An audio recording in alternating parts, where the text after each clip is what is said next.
النادي الأهلي في أداء متواضع وغير مقنع لجماهيري يفوز على إيجي نوار البوروندي 1-0. السلام عليكم ورحمة الله وبركاته. أخوكم هيثم كروي سينمائي. صلوا على النبي محمد صلى الله عليه وسلم، فضلا وليس أمرا. ادعمونا في القناة باشتراك ودوسوا لايك.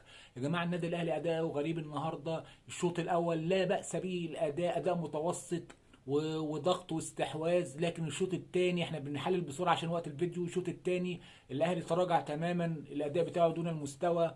الهدف جه في الدقيقه 36 من محمد هاني من 1 2، من بين رمضان لمحمد هاني، هات وخد، يطلع محمد هاني يرفعها الجون، يخش هدف عكسي، الجون يصدها وتخش هي الكوره. فهدف كمان يعني اون جول زي ما بيقولوا، هدف عكسي، يعني انت ما عملتش اجوان ولا اشتغلت انتاجيه، يعتبر بالصدفه الهدف.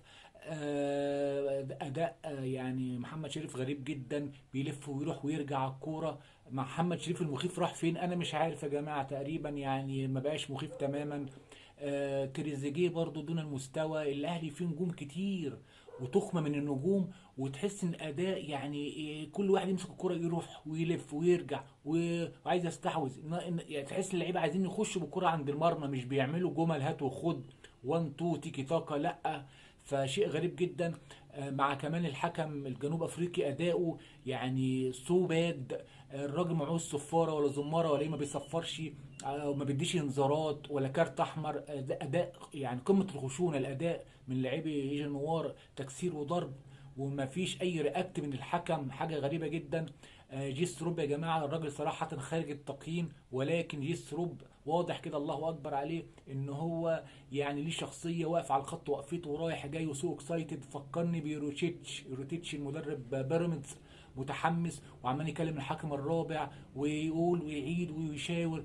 فيعني وقفته على الخط باين ان هو يعني في كوتشنج فعلا للماتش صراحة. يعني جيس روب مش هنتحجج بقى نقول اصل الرطوبة اصل في افريقيا فاحنا غلبنا بره وخلاص، والاسطوانة القديمة دي اصل الارض ترتان، اصل الارض دبان وترتان وعشان الرطوبة. لا يا جماعة، ده انت النادي الاهلي اكبر نادي في افريقيا والشرق الاوسط والعالم بيتكلم عنك.